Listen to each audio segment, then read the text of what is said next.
Alcanzamos las 6:30 de la tarde, momento idóneo para abrir sección de la mano de Ato Abogados.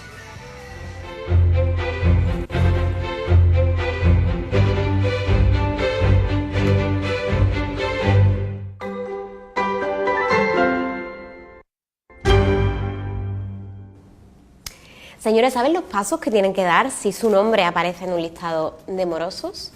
Pues la respuesta nos la dan, como siempre, desde Ato Abogados, y está con nosotros la experta Maika Silva. Buenas tardes. Buenas tardes, Pilar, encantada de estar aquí. Bueno, Maika, arroja luz sobre esta mesa. Vamos por favor. a intentar dar un poquito de luz y responder algunas preguntas y de un tema que es muy común, pero que realmente la mayoría de los ciudadanos pues desconocen, ¿no? Para centrar un poquito a quienes nos siguen desde casa, Maika, ¿qué es un fichero de Muy buena moroso? pregunta para ser la primera. Bueno, los ficheros de solvencia patrimonial, que comúnmente se conocen como ficheros de morosos, son una práctica muy habitual que utilizan las empresas que están adscritas a ellos, sobre todo entidades financieras, los bancos, empresas de telefonía, de todo tipo de suministros, y lo utilizan mayormente para forzar a sus deudores a que paguen las deudas, ¿no? Se trata de unos archivos de información en los que las empresas acreedoras vuelcan la información de sus usuarios o clientes que han incumplido algún tipo de pago que estaban comprometidos, ¿no? ¿Y qué pasa con ello? Pues que hay un beneficio recíproco. Las empresas que vuelcan esos datos, esa información, benefician al resto de empresas por los datos de esos usuarios que han cometido el impago, y a la vez se benefician de los datos de la información que vuelcan el resto de empresas sobre esos usuarios que han cometido ese impago, como decimos, ¿no? Se benefician a la hora de volcar la información también de la que reciben del resto de empresas. ¿Y cuáles serían los principales gestores de morosos, Maika? Vale, hay varios registros, varios ficheros. Todos son gestionados por empresas privadas, ¿vale? Los más conocidos son ASNEF, que lo gestiona la empresa Equifax, y Madecu, perdón, que lo gestiona la empresa Experian. Estos dos ficheros se concentran en personas tanto físicas como jurídicas, es decir, particulares o empresas. Y después tenemos otro muy conocido también, que nos sonará, el RAI, ¿vale? Este, a contrario de lo que se suele creer, solamente se centra en personas jurídicas y concretamente en el impago de efectos. Cuando hablamos de efectos nos referimos a cheques, pagarés, letras de cambio, ¿vale?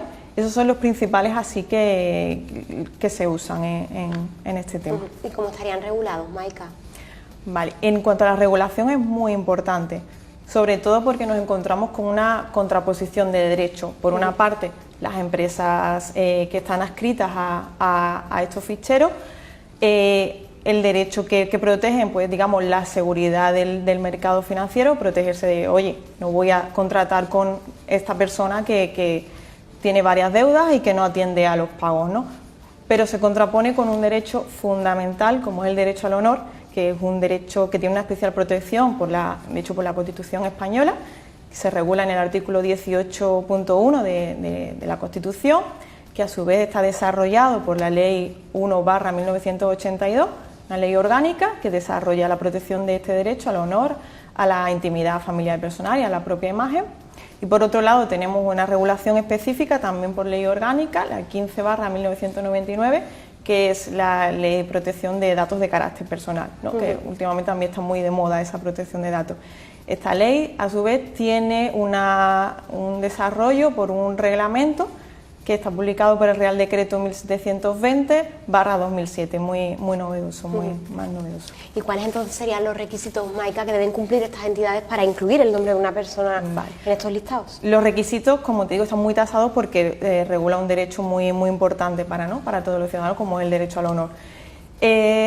Su regulación está en el reglamento que te venía comentando, el artículo 38 y siguiente, y el Tribunal Supremo ya lo manifestó muy claro, que podemos resumirlo en 3 requisitos fundamentales.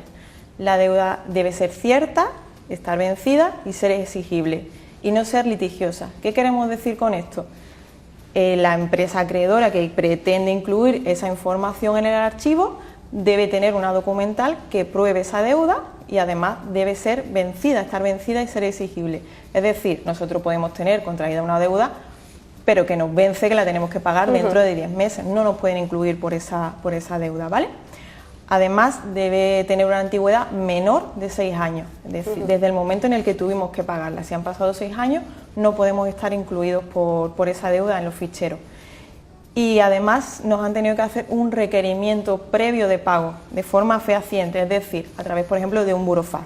Ha tenido que requerirnos el pago de esa deuda y además en dicho requerimiento han tenido que informarnos de la intención de la empresa de que en caso de que no paguemos, nos van a incluir en algún tipo de fichero de moroso de los que estamos comentando, ¿vale? Por otro lado, también tenemos otra protección, otra seguridad, que es el propio fichero, tiene por ley también la obligación de avisarnos en un plazo mínimo de 30 días de la intención de incluir nuestros datos en ese fichero, para que podamos hacer uso de lo que se llaman los derechos ARCO, de acceso, rectificación, cancelación y oposición. No estamos de acuerdo con esa deuda, oye, voy a reclamar y voy a ver qué es lo que pasa aquí, ¿no? Bueno, ¿y cómo podemos saber si nuestro nombre está incluido en una de esas listas, Maika? Pues muchas veces nos enteramos de casualidad. ¿Quién no ha escuchado una vez, oye, he ido a pedir un crédito al banco y me lo han denegado porque dicen que estoy inscrita en un fichero de moroso? Si nos ocurre eso, pues le solicitamos a la entidad bancaria que nos dé esa información, qué deuda y por qué deuda estamos inscritos en ese fichero, desde cuándo. Y además también podemos pedirle un documento que certifique que, oye, se nos ha denegado ese crédito, que nos va a servir luego para demostrar el daño que esa inclusión en el fichero nos ha provocado, ¿no? Por otro lado, también es tan fácil como rellenar un formulario que tiene cada fichero, incluso en sus páginas web, con nuestros datos y demás, y nos deben informar la relación de deudas posibles que estén inscritas en ese fichero. Además, desde cuándo están inscritas esas deudas. Y otra cosa que es muy importante, qué empresas han consultado esos datos y por qué. No cualquier empresa puede consultar los datos, tiene que tener un motivo legitimado, un interés, ya sea porque nosotros previamente hemos solicitado a un banco un crédito, oye, pues voy a ver esta persona qué solvencia, qué cumplimiento tiene de sus deudas. ¿Y qué podemos hacer nosotros si nuestro nombre se ha incluido erróneamente en un listado de este tipo? Pues lo primero que podemos hacer es... según el Tribunal Supremo, en su sentencia de 6 de marzo de 2013, tasa que las inclusiones erróneas en los ficheros deben ser indemnizables. ¿Por qué? Porque las considera una intromisión ilegítima en nuestro derecho al honor. Nos produce, de hecho, un menoscabo de ese derecho al honor. Nos produce un descrédito, tanto personal como profesional, si se trata de una empresa. Entonces, además también considera que las empresas que están adscritas a estos ficheros no pueden usarla para forzar a las personas a que paguen por el temor, por el prestigio que te supone estar en ese fichero, no se pueden utilizar. Entonces, ¿qué tenemos que hacer? Luchar por cancelar esa inscripción y solicitar una indemnización de los daños que ahora te comentaré. Tenemos que probar, pero vamos, las indemnizaciones suelen estar oscilando entre 8 y 10.000 euros, sin importar, que es muy importante también, la cuantía de la deuda. Puede ser una deuda de 15 euros por un impago de una factura de teléfono, ¿vale? De hecho, la sentencia más reciente que tenemos del Tribunal Supremo es de 21 de septiembre de este año pasado. ¿Qué tenemos en consideración para fijar esa indemnización? Pues, por ejemplo, las empresas que hayan consultado el daño patrimonial en cuanto a que hayamos pedido un crédito y no nos lo hayan concedido, eso nos provoca un perjuicio económico, o que nos lo hayan concedido pero a un interés más alto de lo que se le da al resto de usuarios, es un perjuicio económico. También es indemnizable el daño moral, el desprestigio, como comentábamos antes, tanto personal o profesional, en cuanto a tu ámbito de actividad, de que estés incluido en un fichero de moroso, es algo muy negativo.